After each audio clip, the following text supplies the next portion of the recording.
இது என்ன ஃபிஷ்ஷுன்னு தெரியுதுங்களாங்க உங்களுக்கு? ஆமாங்க. இதுதான் வந்து கனவா ஃபிஷ்ஷு. கனவா ஃபிஷ் கிரேவி தான் பார்க்க போறோம் நம்ம. ஹாய், ஹலோ, வணக்கம். Welcome to cook with Shyamala channel. இந்த சேனலை சப்ஸ்கிரைப் பண்ணாதவங்க சப்ஸ்கிரைப் பண்ணிக்கோங்க. அப்படியே பெல் ஐக்கானையும் அழுத்திக்கோங்க. அப்போ தான் நான் போடுற வீடியோ உங்களுக்கு தெரியும். வாங்க வீடியோக்குள்ளே போகலாம்.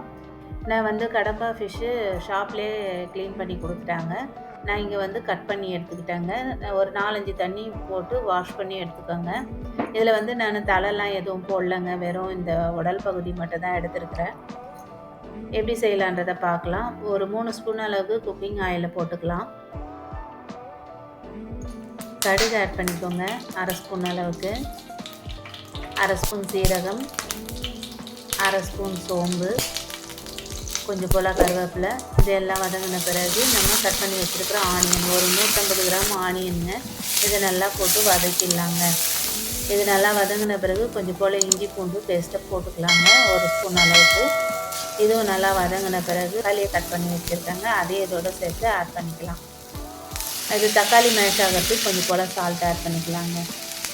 இது நல்லா வதங்குறதுக்கு நம்ம லிட்டை போட்டு மூடி வச்சுட்டு ஒரு 2-3 மினிட்ஸ் கழித்து பார்த்தோம்னா இந்த மாதிரி தக்காளி வந்து நல்லா மேஷ் ஆகிருக்கும். இப்போ நம்ம மசாலாவை ஆட் பண்ண போகிறோம். 1/2 ஸ்பூன்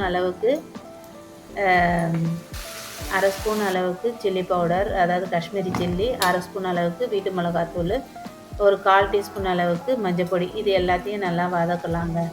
இப்போ நல்லா அந்த பச்சை வாடை போகிற வரைக்கும் வதங்கின பிறகு நம்ம கடம்பா ஃபிஷ்ஷு ஆட் பண்ண போகிறோங்க. இது வந்து சீக்கிரமாக குக் ஆகிடுங்க. அதனால் நம்ம வந்து ஒரு 10 மினிட்ஸ் 5 மினிட்ஸுக்கு தாங்க குக் பண்ணணும். இதை அதுவே தண்ணி விடும். அதுக்காக நிறைய தண்ணி போட வேணாம், கொஞ்சமாக தான் தண்ணி போட போகிறோம். இப்போ நம்ம தண்ணி போடலை பாருங்கள். இப்போ கொஞ்சமாக தண்ணி ஆட் பண்ணிக்கலாம். இந்த மீனில் வந்து நிறைய சத்துலாம் இருக்குதுன்னு சொல்கிறாங்கங்க. பாஸ்பரஸ், பொட்டாசியம், காப்பர், ஒமேகா 3 இருக்குதுங்க. அதே போல் இதை சாப்பிட்டோம்னா இந்த புற்றுநோய் தொடர்பான செல்கள்லாம் அழிஞ்சு போய்டும்னு சொல்கிறாங்க.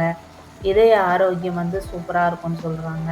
ஹீமோக்ளோபின் ப்ராப்ளம் இருக்கிறவங்களுக்கும் இதை சாப்பிட்டா சரியாயிடும்னு சொல்கிறாங்க. அதோடு இல்லாமல் இது அனிமிக்காக இருக்கிறவங்கெல்லாம் சாப்பிட்டாங்கன்னா ரொம்ப எனர்ஜியாக இருக்கும் அப்படின்னு சொல்கிறாங்க. ஸோ அதனால் இந்த ஃபிஷ்ஷை வந்து நம்ம மினிமம் வந்து ஒரு மாதத்துக்கு ஒரு முறையாவது இதை நம்ம சேர்த்துக்கிட்டோம்னா ரொம்ப நல்லது. இது நல்லா ட்ரை ஆகணும். நம்ம கொஞ்சமாக தான் தண்ணி ஆட் பண்ணியிருக்கோம். இது வந்து ட்ரையாகவும் எடுத்துக்கலாம். இந்த சமயத்தில் நீங்கள் எடுத்துக்கிட்டாலும் தோசைக்கெல்லாம் தொட்டுக்கிட்டோம்னா கொஞ்சம் அந்த லிக்விடாக இருந்தால் ரொம்ப டேஸ்ட்டாக இருக்குங்க. இது வந்து எங்கள் பசங்களுக்கு ரொம்ப பிடிக்குங்க. இது வந்து எல்லாருமே சாப்பிட்லாம். அதாவது இதில் முள் இது மாதிரி ப்ராப்ளம்லாம் கிடையாது. ரொம்ப டேஸ்ட்டாக இருக்கும். மீண்டும் கொஞ்சம் கருவேப்பிலை போட்டுக்கலாங்கங்க. கொஞ்சம் போல் மல்லி இலையை போட்டு எடுத்துக்கலாங்க. இது வந்து சூப்பரான ஒரு கனவா ஃபிஷ்ஷு கிரேவி ரெடி ஆயிடுச்சுங்க. இந்த கனவா ஃபிஷ்ஷில் சொல்லணும்னா இது ரொம்ப குக் ஆயிடுச்சுன்னா ரப்பர் மாதிரி ஆகிடும். அது முன்னாடியே நாம் எடுத்துக்கணும். அப்போ வந்து உங்களுக்கு கிரேவிக்கு ஏற்ற மாதிரி நீங்கள் தண்ணியை போட்டுக்கோங்க. அப்போ தான் வந்து அது கரெக்டாக இருக்கும். இப்போ மிளகு பெப்பரை ஆட் பண்ணி சேர்த்துக்கலாங்க. இப்போ வந்து ஒரு அருமையான கனவா ஃபிஷ்ஷு ரெடி ஆயிடுச்சு. பார்க்க சொல்லவே சாப்பிடணும் போல் இருக்குது பாருங்கள். உங்களுக்கு இருக்குங்களா? நீங்கள் கனவா ஃபிஷ்ஷை எப்படி எந்த மெத்தடில் செய்வீங்க அப்படின்றத கமெண்ட் பண்ணுங்கள். இது வந்து சாதம், சப்பாத்தி, நான், தோசை, இட்லி எல்லாத்துக்குமே சூட்டபுளுங்க. இது வந்து குழந்தைங்க பெரியவங்க எல்லாருமே விரும்பி சாப்பிடுவாங்க. உங்கள் வீட்டில் செஞ்சு பார்த்துட்டு கமெண்ட்டை சொல்லுங்கள். நன்றி. வாழ்க வளமுடன்.